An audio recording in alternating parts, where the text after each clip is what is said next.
श्री शिवाय नमस्तुभ्यम। दोस्तों, आप सभी लोगों को राधाष्टमी की बहुत बहुत शुभकामनाएं। दोस्तों, आप सभी लोग जानते हैं कि राधाष्टमी का व्रत एक मात्र ऐसा व्रत रहता है जो कि सिर्फ और सिर्फ दोपहर के 12 बजे तक रखा जाता है और सबसे सरल व्रत माना जाता है राधाष्टमी का, क्योंकि राधा जी अपने भक्तों को कभी कष्ट में नहीं देखना चाहती हैं और ना वो किसी के शरीर को यहाँ पर कष्ट देना चाहती हैं। इसलिए उनका व्रत जो है दोपहर के 12 बजे तक यहाँ पर किया जाता है। बहुत सारे लोगों के मन में आज के दिन ये प्रश्न आता है कि हम जो राधाष्टमी का व्रत दोपहर के 12 बजे तक कर रहे हैं, क्या वो सही है? कुछ लोग पूरे दिन का करते हैं तो कुछ लोग अगले दिन तक व्रत रखते हैं, तो क्या वो ये सही है? सारी जानकारी इस वीडियो में देंगे। साथ ही में राधा जी को सबसे ज़्यादा क्या प्रिय है, क्या भोग लगाना है, उनकी पूजन कैसे करना है, बहुत ही सरल विधि इस वीडियो में हम आपको यहाँ पर बताएंगे। देखो, सभी लोग अपनी अपनी श्रद्धा के हिसाब से राधाष्टमी का व्रत रखते हैं, पर ये बात है कि राधाष्टमी का व्रत जो है सबसे सरल व्रत रहता है और मात्र राधाष्टमी का व्रत रखने से हमारी मनोकामनाएं जो भी होती हैं वो एक झटके में पूर्ण हो जाती हैं, क्योंकि राधा जी बहुत दयालु होती हैं, है ना।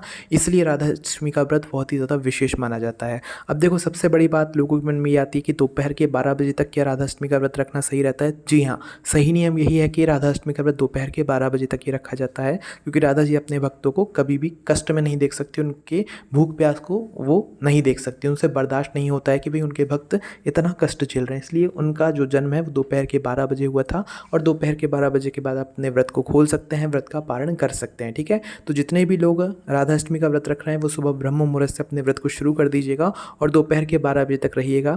दोपहर के 12 बजे के बीच में आप लोग जो है मतलब पहले पहले चाहो तो पानी वगैरह पी सकते हो। फलहार वैसे आपको ज़रूरत नहीं पड़ेगी, पर पड़ती है तो आप फलहार भी खा सकते हो। राधा जी के व्रत का आपको पूर्ण फल मिलेगा, ये बात पक्की है दोपहर के 12 बजे तक व्रत रखने के बाद में। देखो, जितने भी लोग दोपहर के 12 बजे तक व्रत रखेंगे वो ध्यान रखना कि आप लोगों को दोपहर में 12 बजे राधा जी का पूरा जलाभिषेक करना है, पंचामृत से स्नान कराना है। जिस तरीके से आप जन्माष्टमी के दिन कृष्ण जी का रात को 12 बजे पूरा विधि विधान से पूजन अर्चना करते हो, उनका जलाभिषेक करते हो, पंचामृत से स्नान कराते हो, वैसे ही आपको दोपहर के 12 बजे राधा अष्टमी के दिन राधा जी की पूजन अर्चना करना है, उनको स्नान कराना है जलाभिषेक पंचामृत से सभी से, और उसके बाद में उनका श्रृंगार करना है। जैसे लड्डू गोपाल का आप करते हो ना, वैसे जिन लोगों के घर में राधा जी की कोई प्रतिमा या फोटो वगैरह ना हो तो भाई वो लड्डू गोपाल को ही राधा जी का स्वरूप मानकर उनकी साज सज्जा कर सकते हैं, क्योंकि राधा और कृष्ण अलग अलग नहीं है, वो एक ही हैं। ठीक है, तो इस वजह से आप लोग अपने घर में जो भी लड्डू गोपाल है उनको एक राधा जी का स्वरूप देकर आप उनकी भी यहाँ जो है यहाँ पर पूजन अर्चना कर सकते हो। दोपहर के 12 बजे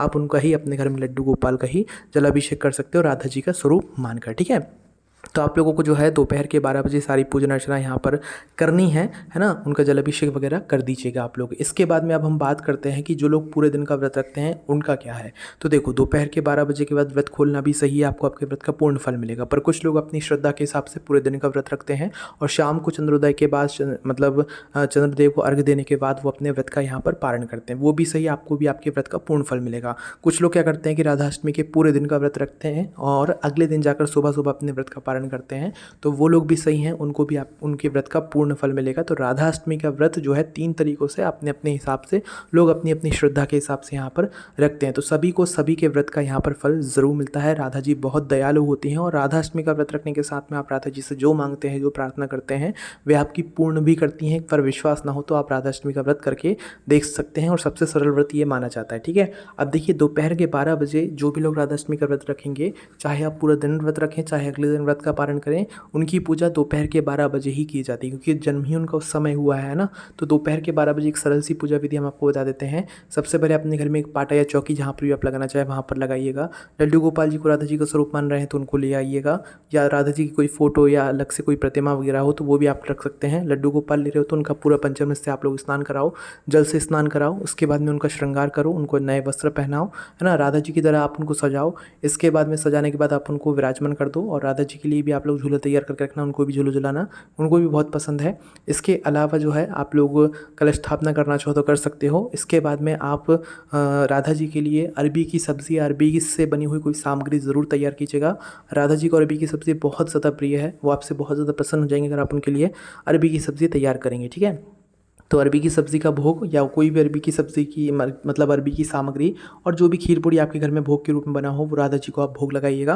भोग लगाने के बाद आप जो है आरती की थाल तैयार कीजिएगा और राधा जी की आरती कीजिएगा। ठीक है, आरती के बाद आप लोग जो है राधाष्टमी की व्रत कथा ज़रूर सुनिएगा। जिन लोगों ने राधा जी का व्रत रखा हुआ हो राधाष्टमी का, वो लोग व्रत कथा ज़रूर सुनिएगा राधाष्टमी की, उनको उनके व्रत का पूर्ण फल मिल जाएगा। ठीक है, इसके बाद में राधा जी को इस दिन नीले वस्त्र अगर आप पहनाएंगे तो वो बहुत ही ज़्यादा यहाँ पर अच्छे मनाए जाएंगे। राधाष्टमी का व्रत रखने से आपको कई सारे व्रतों का फल मिल जाता है, जन्माष्टमी के व्रत का भी पूर्ण फल मिल जाता है, ऐसा कहा जाता है, जो कि हमने आपको यहाँ पर बता दिया। इसके अलावा अगर आपके मन में राधाष्टमी से जुड़ा हुआ कोई भी प्रश्न है राधा जी का, अगर आप लोग व्रत रखने वाले हैं तो हमें कमेंट में ज़रूर बताइएगा। इसके अलावा कोई भी प्रश्न है तो उसे हमसे कमेंट करके पूछ सकते हैं। राधाष्टमी का आप दोपहर के 12 बजे तक भी रख सकते हो। ओम नमः शिवाय, जय भोलेबाबा, श्री शिवाय नमस्तुभ्यम।